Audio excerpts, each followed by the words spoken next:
Hello everybody! In previous videos, we have covered the steps you need to make before writing your article. We also learned how to assess the quality of international journals. Now in this video, our starting point is that your article has been written and you are ready to start submitting it to journals. I will discuss some steps to go through when submitting an article. In this video, I will discuss the strategy for American law reviews. In the next video, I will explain the strategy for peer-reviewed journals. But before that, no matter where you submit your article, make sure you have a sexy title and a concise and attractive abstract. Those are the things the editors and reviewers see first. So you want to make sure to catch their eyes. It will, of course, help you also to attract readers once your article is published. So let's start with the strategy to submit to American law reviews.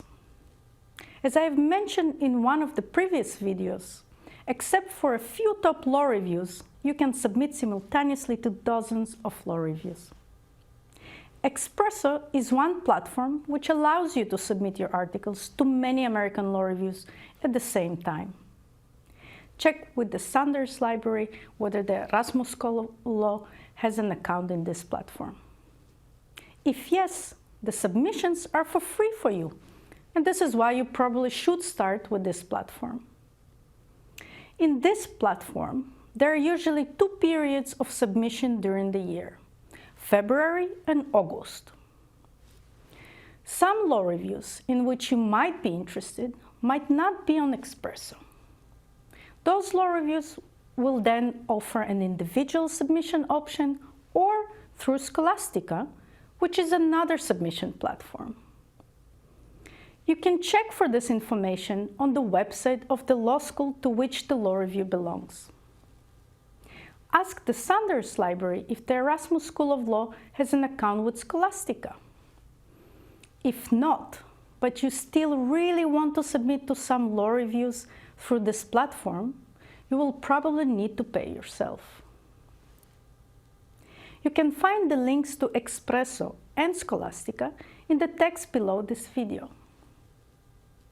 Before starting your submission process, read the guidelines for authors. They're quite detailed and helpful.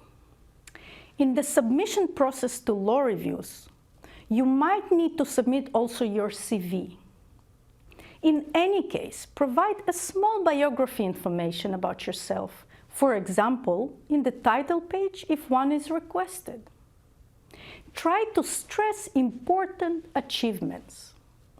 Since students are the ones deciding on the acceptance of papers, and they're usually not experts in the field itself, they search for signals of quality. Your previous publications in good law reviews are, for example, a good signal of quality. How do you choose to which law reviews to submit from the available list of law reviews? Go through the list of law reviews and see where your article fits. You can probably submit to all general law reviews, but check the ranking to see if it is worth submitting there. Consult your supervisor. Maybe there is some lower threshold of impact factor below which you should not go. You can use Washington and Lee ranking to see what is the rank of the law review. If you want to know how to use this website, you can watch the video named "What are the different types of journals and how to assess their quality? American law reviews." Alternatively, Espresso has an option of choosing top 50 or top 100 law reviews. You can also choose to submit to specialized law reviews. Espresso has an option to choose law reviews based on area, but make sure you submit to the relevant law reviews. If you write on copyrights, submitting to law reviews specializing in gender studies might be a waste of time and money. Now, after you have submitted, you're waiting for replies. You will receive many emails of rejection. Many law reviews will not even respond or will respond much later. Do not despair. This is a normal part of the process, and not only PhD candidates experience rejection. As a general rule, get used to be often rejected. This is an inherent part of being in academia. You are not alone. Much more experienced professors are frequently receiving rejections. Even the work of some Nobel Prize winners was rejected by some top journals. So do not take it personally, and do not let it demotivate you. The only people who are never rejected in this business are those who do not submit anywhere. If you finally receive an offer for publication, there is an informal strategy to try to get your paper in a higher ranked law review. This strategy is not explicitly explained anywhere. This is why I will explain it to you now. The standard offer comes with a thinking period. Let's say you receive 1 week to decide whether you publish in this law review. Now you quickly go back to Espresso and use the option Expedite. You choose some law reviews which are ranked higher than the one from which you received the offer. You write them an email and tell them you received this offer and ask to expedite the examination of your paper. In some cases, you can even ask for an extension from the law review that has given you an offer. But be careful with using this option. In the meantime, some of the law reviews might have expedited the review process of your paper and also have given you an offer. You then take this offer and go even higher. You repeat this process as much as you can until you have the highest offer you could get and the thinking period has expired. After accepting the offer you want and getting clear communication your article will be published with them, you can now officially reject the other offers.